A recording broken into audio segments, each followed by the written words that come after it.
오늘 말씀 통해서 여러분의 감사를 점검하고 하나님께 더욱 감사함으로 나가는 새빛이 되기를 원합니다.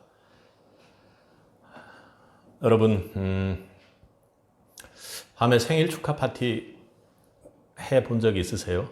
밤에 하시면 케이크를 켤 때 불을 끄잖아요. 그래서 불이 완전히 꺼져서 하나도 안 보여서 또 난감한 적 있으세요? 그렇게 어두운 밤에 작은 촛불을 하나 켤 때 방안이 아무리 깜깜해도 그 생일 축하 케이크가 잘 보이고 온 방이 밝아지고 그 속에서 우리는 따뜻한 위로와 그리고 축하할 수 있는 기쁨을 누리게 됩니다. 우리의 감사도 이 생일 축하할 때 그 밤에 켜는 촛불과도 같은 것 같습니다. 감사는 우리의 마음뿐 아니라 주변 사람들과 세상 속에 하나님의 빛을 비추는 그런 역할을 하고 그런 힘을 가지고 있습니다. 오늘 본문은 다니엘서 6장입니다. 여러분이 잘 아는 것처럼 다니엘은 믿음의 용사요, 기도의 용사요, 감사의 용사요, 고난 중에도 절대로 하나님을 놓지 않는 그런 믿음의 용사입니다. 오늘 본문 6장을 보면 다리오 왕이 다니엘을 총리로 그리고 총회하다 보니까 옆에 있는 사람들이 시기하고 질투해서 다니엘을 사자굴에 던질 수밖에 없는 법령을 발표하게 만들죠. 그러니까 한 달 동안 다른 어떤 신에게도 무언가를 구하거나 간구하거나 이렇게 하면 안 된다라는 법령을 만들어 버립니다. 그래서 만약 그걸 지키지 않을 시에는 사자굴에 던져야 하는 거죠.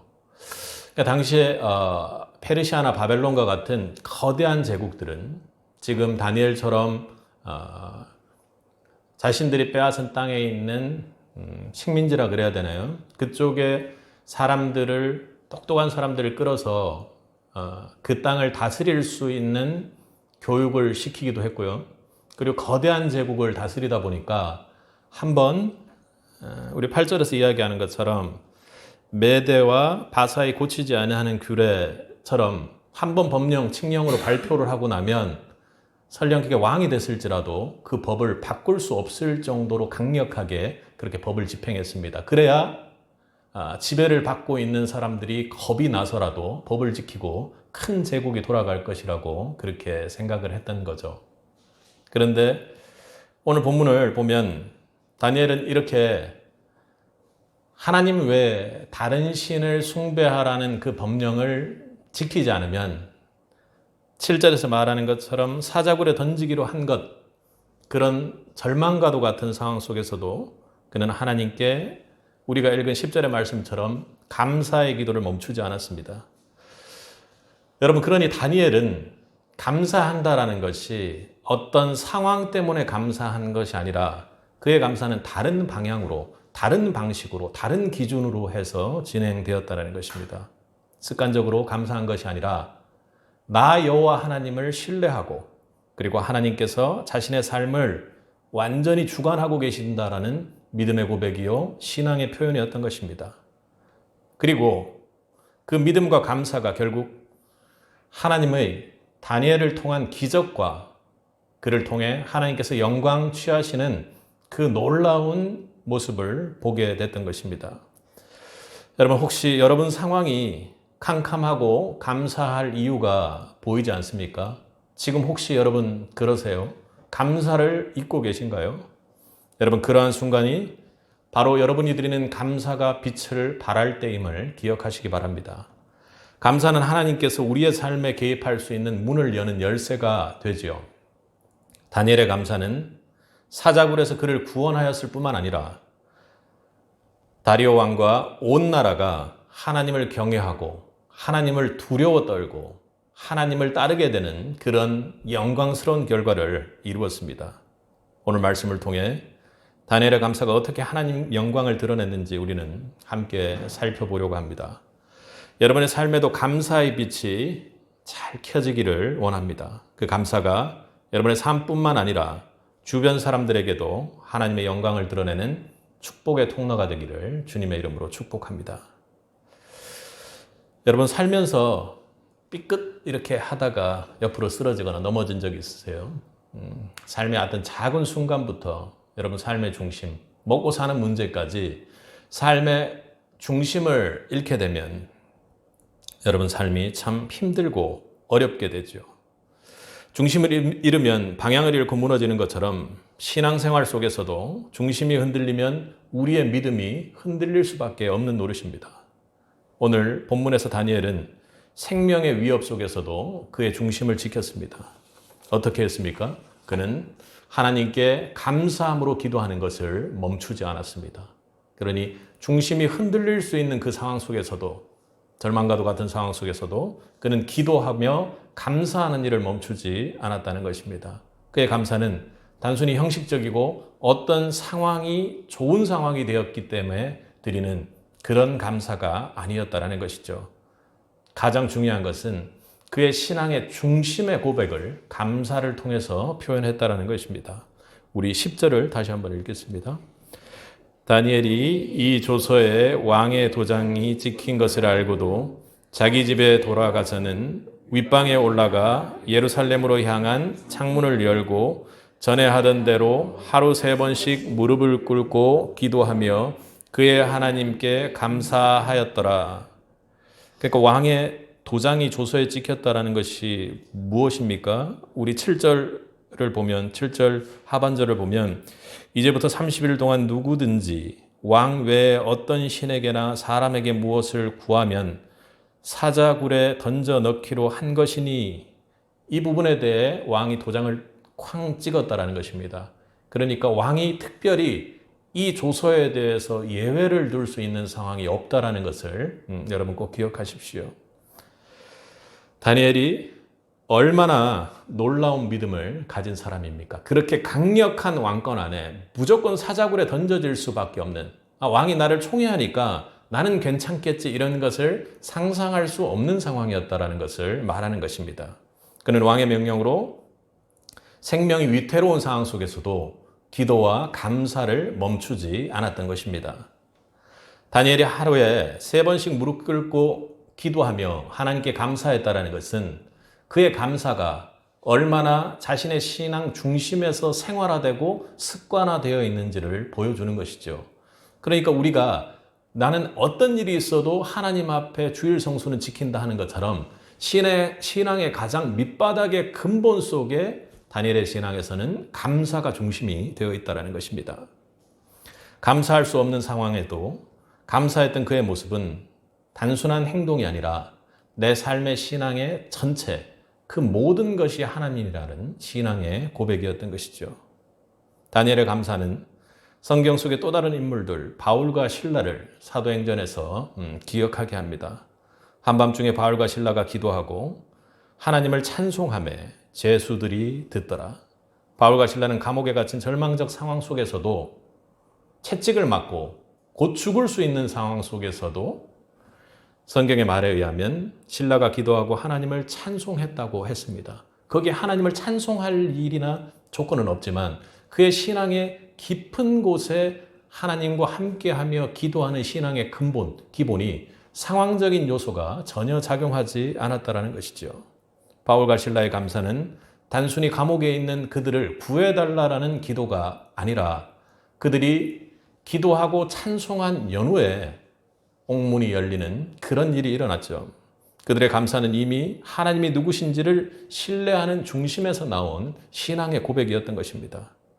감옥이라는 절망적 환경 속에서도 하나님이 여전히 함께 하신다는 그 사실을 믿었기에 그들은 기도와 찬송을 피 흘리는 그 착고의 상황 속에서도 멈추지 않았던 것이죠. 오히려 기도하며 찬송하는 그 순간 부활의 주님을, 십자가에서 살아 역사하시는 그 부활의 주님을 그들은 깊이 만날 수 있었던 것입니다. 다니엘의 감사도 이와 같습니다. 사자굴이라는 생명의 위협 앞에서도 그는 하나님께 감사의 기도를 멈추지 않았습니다. 그러니 나 사자굴에 들어가지 않게 해주세요 하는 그런 기도가 아니라 하나님 앞에 감사하는 신앙의 기본적인 기도를 그는 멈추지 않았다는 것입니다. 그의 감사는 단순한 감정이 아니라 하나님이 나의 삶을 여전히 붙들고 계신다. 이 상황에도 불구하고, 아니 그런 것이 아니라 하나님께 감사할 일밖에 없다라는, 하나님께서 내 삶 곁에서 아주 밀접하게, 아주 밀착되어서 역사하신다라는 것을 절대로 놓지 않는 그런 고백이었던 것입니다. 환경과 상관없이 그분이 내 삶의 주인이시다, 내 삶의 주권은 그분께서 가지고 계신다 하고 그렇게 감사했던 것입니다. 여러분, 여기서 중요한 메시지는요, 감사가, 우리가 드리는 감사가 환경 때문에 하는 것이 아니라 내가 하나님 안에 속해 있다라는 그 사실 때문에 감사할 수 있기를 주님의 이름으로 축복합니다. 우리가 하나님께 속해 있다는 사실에서 나오는 신앙의 본질적인 고백이 되기를 원하는 것입니다. 바울과 실라가 그리고 다니엘은 절망적인 상황 속에서도 하나님을 찬양하며 감사했습니다. 오늘 본문의 다니엘은 그 어려운 상황 속에서도 하루에 3번이나 무릎을 꿇고 기도하며 하나님께 감사했습니다. 이들의 모습은 감사가 단지 상황을 넘어서는 것, 이 상황을 넘어서기 위해 너무나도 고통스러워하는 그런 감사가 아니었던 것입니다. 내 하나님이 지금 나와 함께 역사하고 계신다라는 그런 하나님을 향한 절대 신뢰의 표현을 감사를 통해서 했던 것입니다. 감사는 단순히 환경이 좋아서가 아니라 환경이 나아지길 바라는 그런 도구가 아니었던 것입니다. 그들의 감사는 어려운 상황 속에서도 하나님께서 내 곁에 계신다는, 내 곁에 계시는 그 하나님을 강력하게 붙들기 위한 영적 도구가 되었던 것입니다. 빌립보서 4장 6절 7절에서는 기도에 대해, 감사에 대해 이렇게 이야기를 합니다. 아무것도 염려하지 말고 다만 모든 일에 기도와 간구로 너희 구할 것을 감사함으로 하나님께 아뢰라. 그리하면 모든 지각에 뛰어난 하나님의 평강이 그리스도 예수 안에서 너희 마음과 생각을 지키시리라. 염려할 일이 있는 것을 알지만 염려하지 말고 감사함으로 기도하라고 그렇게 이야기를 합니다. 그리하면 이 문제를 해결할 하나님의 지혜가 너희에게 임하는 것이 아니라 모든 지각에 뛰어나신 하나님의 평강, 내 곁에서 역사하고 계시는 그 하나님을 우리가 붙들 수 있을 것이라고 감사하라고 그렇게 바울이 이야기하는 것입니다. 안 될 것 같은 상황 속에서도 감사함으로 기도하며 하나님께 나아가는 신앙의 습관을 가지라는 것입니다. 그것이 문제 해결을 위한 실마리가 되기 때문에 가지는 것이 아니라 그리하면 모든 지각에 뛰어난 그 하나님이 내 하나님임을 우리가 붙잡을 수 있고 하나님을 향한 절대 신뢰의 고백으로 나아가라는 것이죠. 감사는 두려움을 넘어서서 하나님을 절대 신뢰합니다. 저는 하나님의 사람입니다. 내 인생의 주인은 하나님입니다 하는 신앙의 고백이 되는 것입니다. 우리가 감사로 기도할 때 하나님은 염려로 분열되고 갈라진 우리의 마음이 아니라 주의 평강으로 우리를 지키실 것입니다. 다니엘과 바울이 보여준 감사는 조건이나 환경에 좌우되지 않는 바로 신앙의 그들의 중심에 서 있었던 것이죠. 여러분, 감사로 여러분의 신앙의 중심을 지킬 수 있기를 축복합니다. 우리는 감사가 주는 능력을 절대 잊어서는 안 되죠. 신앙생활을 하는 중에 감사가 없다면 그래서 우리의 충만함을 잃어버리는 그런 결과를 낳게 될 것입니다. 그것이 신앙의 중심이 되어야 되는 것이죠. 그렇지 않다면 내 신앙이 흔들리는 것 아닌가 하는 그런 일들을 여러분 많이 경험하게 되는 것입니다. 감사는 우리의 상황을 극복했음을 결과적으로 고백하는 것이 아니라 내 곁에 상황하고는 상관없이 계시는 하나님을 향한 신뢰의 고백이 되는 것이죠. 여러분, 염려할 일 있으세요? 걱정되는 일 있으세요? 먼저 하나님께 감사하십시오. 기도와 감사가 우리의 마음을 지키고 하나님을 만나게 할 것입니다. 이번 한 주 하루의 끝에 감사의 제목 3가지 정도를 여러분 기록해서 기도해 보시기 바랍니다. 그리고 하나님께 감사하다고 고백할 수 있길 바랍니다. 여러분, 감사를 멈추지 마십시오. 어떤 상황에서도 감사를 지속하면 우리의 신앙은 흔들리지 않는 중심을 갖게 됩니다. 제가 어떤 선배에게 뭔가 일을 부탁할 일이 있어서 해달라고 했는데 어떻게 돼서 해줄 수 없다라는 거절을 받았습니다. 그래서 제가 그 선배한테 선배 알았어, 고마워, 감사합니다 이러고는 메시지를 남긴 거예요. 근데 그 선배가 답이 왔어요. 날 놀리냐? 못 해준다는데 뭐가 감사하다는 거냐? 그 사람은 못 해줘서 이제 속상한 마음으로 이제 그렇게 하셨던 것 같은데, 세상은요, 무언가 조건이 바뀌고 상황이 바뀌어야 감사하지만 우리의 감사는 하나님을 향한 감사이기에 상황이나 조건, 그리고 무엇이 이루어졌는지 안 이루어졌는지가 아니라 내 곁에 계신 하나님을 향한 감사, 그것이 삶 속에서 습관화돼서 설령 감사할 상황이 아니라 할지라도 감사하는 새빛이 되기를 원합니다. 감사는 신앙의 중심에 있는 정수가 되며 하나님의 주권을 인정하는 강력한 기도가 됩니다. 감사하는 순간 우리는 환경에 반응하지 않고 하나님께 반응하게 되는 것입니다.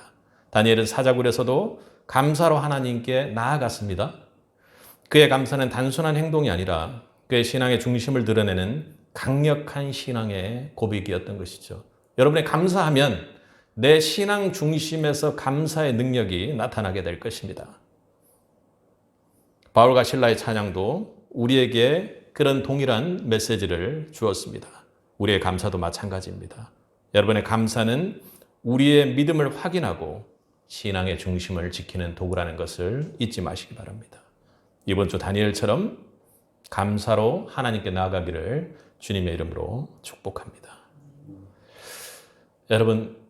여러분이 살면서 보신 문 중에서 가장 큰 문은 어떤 문인가요? 광화문? 하여튼 그 광화문 앞에 있는 성문 같은 거를 지키는 사람이 있죠. 그런데 그 성문이 열릴 때 어떻게 열리나요? 아무리 큰 문일지라도 그냥 열리는 것이 아니라 작은 열쇠의 구멍으로 열쇠가 열려서 빗장이 풀려야 그 문이 열리게 되죠. 우리의 감사도 그렇습니다. 이 감사는요, 바로 하나님의 기적을, 큰 문, 그 큰 기적의 문을 여는 열쇠가 됩니다. 감사는 단순한 마음의 표현이 아니죠. 바로 감사는 성도에게 있어서 하나님의 일하실 수 있는 문을 여는 열쇠가 됩니다. 다니엘이 사자굴 속에서도 하나님께 감사하며 기도했던 것처럼 그의 감사는 하나님의 놀라운 기적을 경험하게 하는 출발점이 되었던 것입니다. 그러니까 감사하며 어떤 상황 속에서도 나아가는 그 사람을 향해 하나님께서 기적의 문을 여신다는 거죠.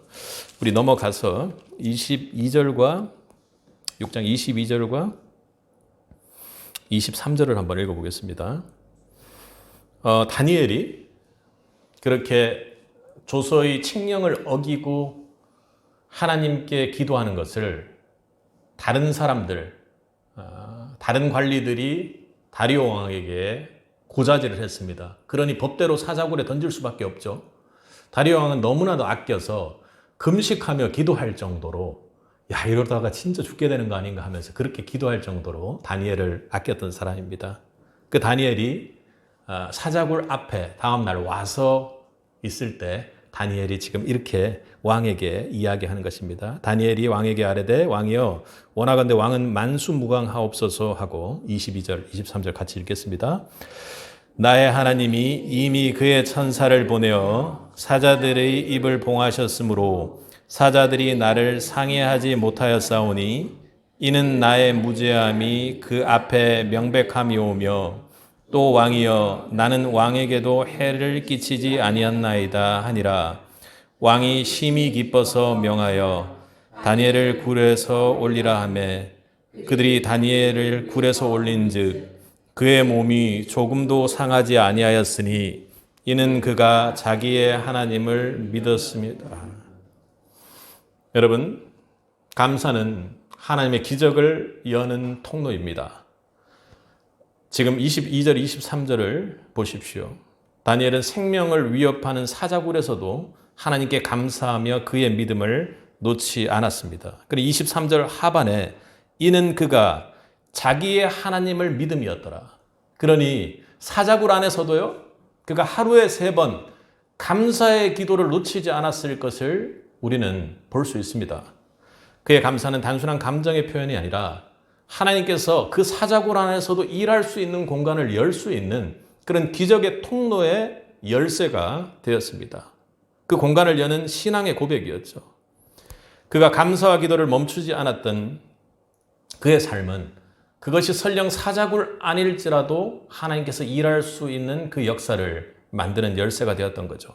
감사는 단순히 환경을 바꾸는 그런 감사가 아니었습니다. 그의 감사는 하나님께서 자신의 삶에 역사할 수 있는 문을 여는 감사가 되었던 것이죠. 여러분, 성경의 오병이어의 기적을 기억하십니까?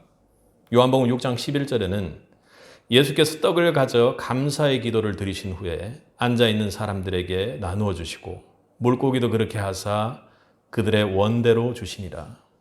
예수님은 5천 명이 넘는 사람들을 먹이기 위해, 그것보다 훨씬 더 많은 사람들을 먹이기 위해 떡 5개와 물고기 2마리를 받으셨습니다. 현실적으로는 턱없이 부족한 상황이었지만 예수님은 그 앞에서 감사하며 기도했습니다. 그 결과 하나님께서는 예수님의 그 감사를 통해 오병이어 기적의 문을 여셨습니다. 5천 명이 넘는 그 모든 사람들이 먹고도 12광주리가 남을 수 있도록 그렇게 놀랍게 충만을 채우셨죠. 그런 기적을 이루었습니다. 여러분, 이 기적의 출발점이 무엇입니까? 이 기적의 출발점이 무엇이죠? 바로 예수님의 감사로부터 시작되었습니다. 감사는 우리의 부족을 충만함과 풍성함으로 바꾸어 줍니다. 감사는 우리의 연약함을 예수님의 온전함으로 영적으로 바꾸어 주십니다. 우리의 감사는 하나님께서 역사할 수 있는 공간을 마련하는 그런 강력한 도구가 되는 것이죠. 오늘 오병이어의 기적에서도 육신을 먹이는 그런 기적, 그것도 중요하지만 거기서 멈추는 것이 아니라 예수님이 영원한 생명의 떡 되시는 것을 이어갈 수 있도록 사람들을 주님께서 이끄는 그 생명의 역사로 바꾸어 주셨던 것이죠. 여러분, 감사는 단순히 우리가 좋습니다, 감사합니다 하는 그런 긍정적인 태도가 아닙니다. 그것은 감사는, 우리 성도가 하는 감사는 특히나 하나님께서 우리의 삶에 개입하도록 하는 그 문을 여는 열쇠가 되고 통로가 된다는 것을 기억하시기 바랍니다. 감사로 하나님께 여러분 기적의 공간을 내어드리십시오. 이번 주 작은 감사의 제목부터 한번 해보십시오. 하루에 3개씩을 적어 나가는데 감사할 일이 왜 이렇게 없지? 이렇게 하지 마시고 작은 감사부터 시작해 보시기 바랍니다. 이렇게 꽃이 있네? 지나가는데 무슨 일이 있네 하는 그런 작은 감사까지 쉬지 않고 한번 감사를 해 보십시오. 절망 속에서도 감사를 택할 수 있기를 주님의 이름으로 축복합니다. 다니엘처럼, 예수님처럼 환경이 어렵고 너무나도 미약한 것만 가지고 있는 그 상황일지라도 여러분 감사할 수 있기를 바랍니다. 감사를 멈추지 마십시오. 여러분의 작은 감사가 하나님의 큰 기적을 여는 한 주가 되기를 주님의 이름으로 축복합니다. 예수님은 작은 떡과 물고기를 들고 감사하며 기도했고, 다니엘은 사자굴 속에서도 여전히 멈추지 않는 믿음의 기도를 통해 놀라운, 아무것도 해야 하지 않는, 오늘 본문에서 이야기하는 것처럼 그의 몸이 조금도 상하지 아니하였으니 하는 놀라운 기적의 역사를 이뤄냈던 것입니다. 여러분의 감사도 마찬가지일 것입니다. 이번 한 주 여러분이 드리는 감사가 하나님의 큰 기적을 이루는 축복을 얻길 주님의 이름으로 간절히 소원합니다. 여러분, 아이들이 부르는 찬양 들어보신 적 있으세요? 감사해요, 깨닫지 못했었는데 하면서 감사의 찬양을 할 때도 그렇고 그 어떤 찬양을 할 때도 너무나도 예쁘고, 그죠? 그 작은 목소리가 어떻게 우리의 마음을 울리고 또 그를 통해서 우리는 하나님 앞에 저렇게 순수한 찬양을 하지 못하고 감사하지 못하는 우리의 모습들을 또 돌아보게 되지도 하죠. 아이들이 부르는 찬양은 화려하거나 대단하지 않습니다. 하지만 그 안에 담긴 신앙의 고백이, 그리고 감사의 고백이 모두 그 순수함 때문에 우리를 하나님 앞에 서게 하고 그분의 은혜를 깊이 깨닫게 합니다. 우리의 감사도 마찬가지죠. 감사는 단순히 마음을 표현하는 행위가 아니라 또 기적을 만들어 기적을 내는 역사가 있기도 하지만 그것은 하나님께서 우리 삶 속에서 행하신 일을 삶 속에서 우리를 통해 드러내는 통로가 되기도 합니다. 다니엘의 감사는 사자굴에서 구원을 통해 하나님의 영광을 드러내는 중요한 계기가 되었던 것이죠. 그러니까 그 영광을 통해 야, 다니엘 정말 대단한 사람이야 하고 생각하는 사람도 있겠지만 그것에 대한 본질을 정확히 보면 다니엘이 감사했던 것이 자기 자신의 능력, 그런 것들이 아니라 오히려 다니엘은 그 어려운 상황 속에서도 하나님 한 분만을 받고 하나님을 믿는 사람은 저렇게 되는구나 하는 하나님의 영광을 드러내는 통로가 되었다라는 것이죠. 우리 26절과 27절을 보겠습니다. 그 기적이 일어난 이후의 일입니다. 함께 읽겠습니다. 내가 이제 조서를 내리노라. 내 나라 관할 아래에 있는 사람들은 다 다니엘의 하나님 앞에서 떨며 두려워할지니 그는 살아계시는 하나님이시요 영원히 변하지 않으실 이시며 그의 나라는 멸망하지 아니할 것이요 그의 권세는 무궁할 것이며 그는 구원도 하시며 건져내기시도 하시며 하늘에서든지 땅에서든지 이적과 기사를 행하시는 이로써 다니엘을 구원하여 사자의 입에서 벗어나게 하셨음이라 하였더라. 아멘. 세상의 가장 권력을 크게 가지고 있는 당시의 그 왕이 조서 속에서 하나님의 놀라운 영광을 드러내는 조서를 만들게 하는 그 하나님의 능력을 보십니까? 그분은요, 영원히 변하지 않으시리고 그는 살아계시는 이고 그 누구도 반드시 그분을 경외하며 두려워 떨 것이라고 그렇게 얘기합니다. 그러나 그분은 그렇게 두려워 떨게만 하는 분이 아니라 건져내기시도 하시고 우리의 인생을 구원하는 그분이라고 하나님의 영광을 누가요? 다리오 왕이 세상의 가장 끝에서 최고의 권위를 가지고 있는 사람의 입으로 하나님의 영광을 드러내게 했던 것입니다. 다니엘이 사자굴에서 구출된 사건은 그의 개인적인 믿음의 승리로 끝난 것이 아니라 하나님의 놀라운 영광을 드러내는 하나님의 역사적 사건으로 그렇게 결국에는 나타나게 됐습니다. 그의 감사와 믿음을 통해 하나님의 권능과 주권이 온 나라에 드러났습니다. 왜요? 왜 그렇게 온 나라에 하나님의 영광이 드러나게 됐습니까? 다니엘의 한 감사는 세상을 향한 감사가 아니요 세상의 왕을 향한 간구가 아니라 오로지 살아 역사하시는 하나님 한 분만을 붙잡고 드렸던 감사이기 때문입니다.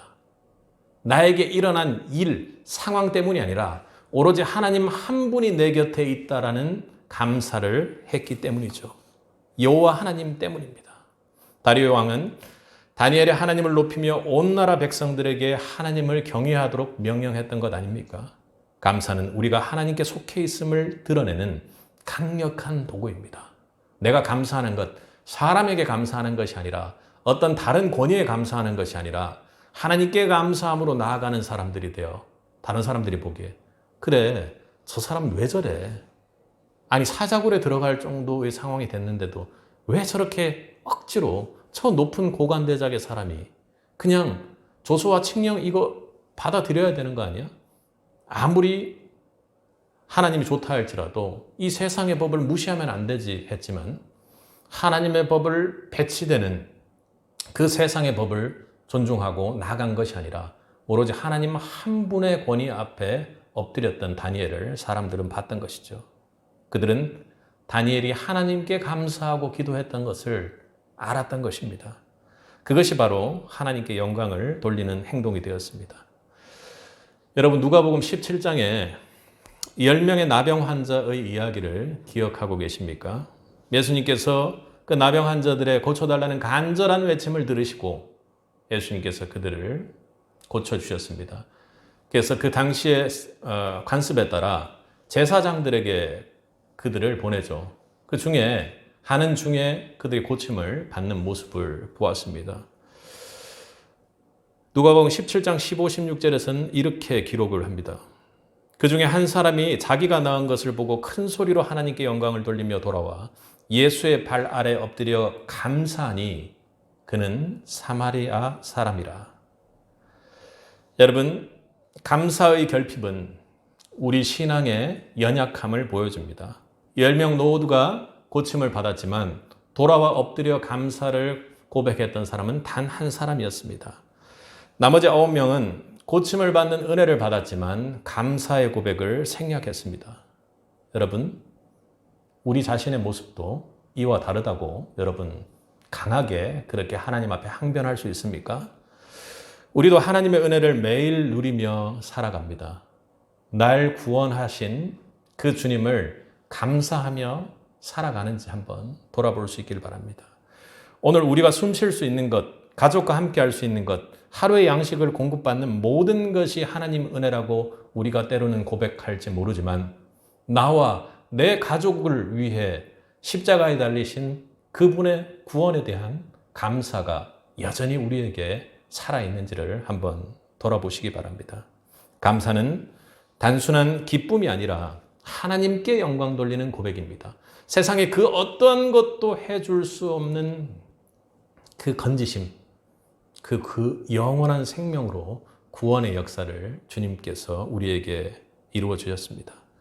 사마리아 사람의 고침을 받은 기쁨을 자신의 삶에만 머물게 하지 않았습니다. 그는 큰 소리로 하나님께 영광을 돌리며 예수님 발 앞에 엎드렸습니다. 왜 그럴까요? 왜 그랬을까요? 내가 받은 치유가 단순한 고침이 아니라 하나님께서 역사하셨기에 내가 치유받았다라는 것을 그는 깊이 깨닫고 기억했기 때문입니다. 가슴 속에 깊이 왔고 그 모든 내 감사의 근본과 본질이 하나님께 있다라는 것을 그는 깨닫고 있었기 때문입니다. 그리고 예수님 앞에 엎드렸습니다. 그리고 하나님께 영광을 돌렸던 것이죠. 여러분, 감사는 우리가 받은 은혜의 근원이 바로 하나님께 있음을 고백하는 일입니다. 그 고백을 통해 우리는 우리가 받은 은혜의 출발점으로 돌아가게 되는 것입니다. 우리의 마음은 하나님께로 향해 나가게 하는 그것이 바로 감사죠. 감사는 하나님을 드러내는, 세상에 드러내는 통로가 됩니다. 감사하지 않은 9명은 그저 치유의 은혜를 누렸을 뿐입니다. 먹고 사는 은혜를 누렸을 뿐입니다. 세상에 불구로 있었던 문제적 상황이 해결되는 것만을 누렸을 뿐입니다. 하지만 감사한 단 한 사람은 그 은혜를 통해, 그의 감사를 통해 하나님을 높이는 통로로 사용되었던 것이죠. 도구가 되었습니다. 그의 감사는 단순한 행동을 넘어 예수님께서 행하신 능력을 증거하며 하나님의 영광을 나타내는 놀라운 일을 경험했던 것이죠. 여러분, 감사는 단순히 우리의 감정을 표현하는 것이 아니라 했습니다. 하나님께서 행한 일을 세상에 알리고 그 귀한 하나님의 이름, 우리를 살리시는 하나님, 천지 만물을 창조하신 그 하나님을 높이는 계기가 되고 우리가 감사를 통해 그 도구가 될 수 있습니다. 오늘 우리가 받은 은혜를 떠올리며 그 은혜를 주신 하나님께 감사를 돌릴 때 우리의 삶은 하나님의 살아계심을, 살아 역사하는 그 하나님을 증거하는 강력한 계기가 되는 것입니다. 성경은 시편 50편 23절에서 감사로 제사를 드리는 자가 나를 영화롭게 하나니 이렇게 말씀합니다. 감사는 하나님을 영화롭게 하는 신앙의 행동입니다. 우리의 감사는 단순한 고백이 아니라 세상에 하나님의 구원을 나타내는 삶의 증거가 되는 것이죠. 여러분, 감사로 하나님의 영광을 나타내는 새빛 되기를 주님의 이름으로 축복합니다. 아멘.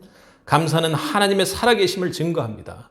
다니엘처럼 하는 감사는 우리의 삶 속에서 하나님의 능력이 나타나고 있음을, 하나님이 내 곁에서 살아 역사하고 계심을 나타내는 고백이 되는 것입니다. 작은 감사가, 여러분들이 드리는 작은 감사가 하나님께 큰 영광을 올릴 수 있음을 꼭 기억하십시오. 여러분이 받은 작은 은혜라도 감사의 고백을 통해 하나님께 영광 돌려야 하는 이유가 거기에 있는 것입니다. 감사는 세상에 하나님의 빛을 비추는 그 통로가 되는 것입니다. 그리하여 하나님께 영광 돌리는 이번 한 주가 또 남은 한 해가 되길 바랍니다. 예수님은 떡 5개와 물고기 2마리를 들고 하늘을 올려다보며 감사하셨습니다. 그 감사는 부족함 속에서도 하나님의 주권을 신뢰하는 믿음의 고백이었던 것입니다. 예수님조차도 나를 먹이시고 입히시고 나를 살게 하시고 나에게 영원한 생명을 허락하시고 나를 만드시니가 하나님이라는 고백을 하고 있는 것입니다. 다니엘 또한 사자굴의 위협 속에서 절망적인 상황 속에서 내 상황과는 상관없이 그는 하나님께 감사하는 기도를 멈추지 않았습니다. 그의 감사는 단순한 습관이 아니라 하나님께서 여전히 내 삶을 주관한다는 예수님의 모습과 똑같은 기도였던 것입니다. 누가복음 17장에서 10명의 나병 환자는 예수님께 고침을 받았지만 그중 단 한 사람만이 예수님께 돌아와서 감사하며 하나님께 영광을 돌렸습니다. 그는 바로 사마리아인이었습니다.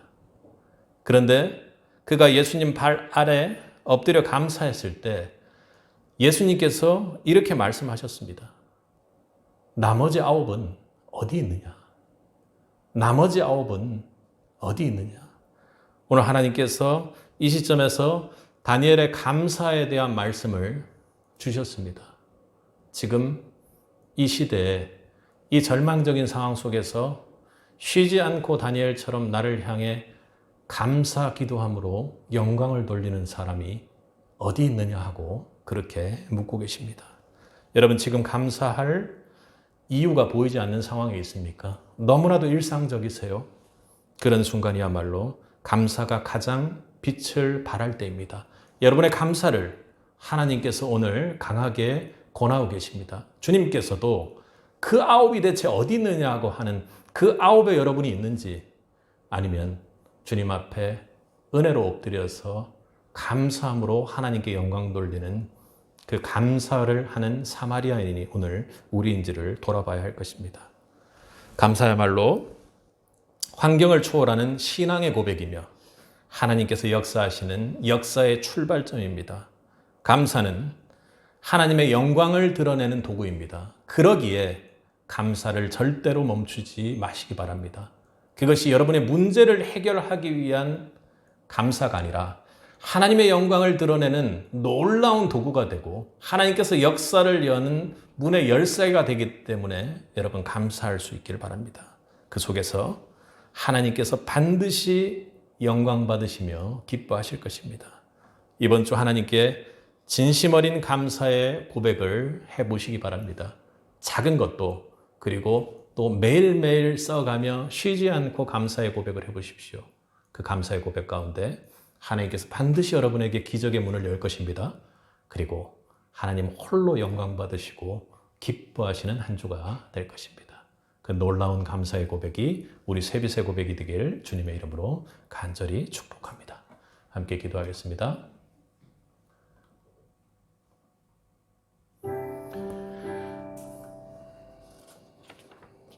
사랑과 은혜가 풍성하신 아버지 하나님 감사합니다.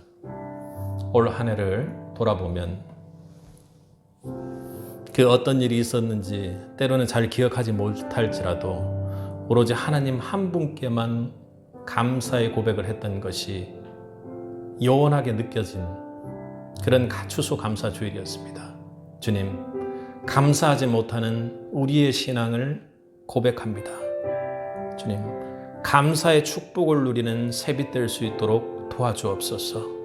오늘 다니엘의 쉬지 않고 드리는 감사의 기도가 우리의 기도가 되게 하시고 감사가 우리 신앙 고백의 중심에 설 수 있도록 주님 도와주옵소서. 삶 속에서 일어나는 기적들이 그냥 단순히 문제의 상황이 해결되는데 감사가 멈추어 있음을 오늘 말씀을 통해 깨닫습니다. 주님, 우리의 감사를 통해 하나님의 역사를 기적으로 이어지는 그 주님을 보기를 원합니다.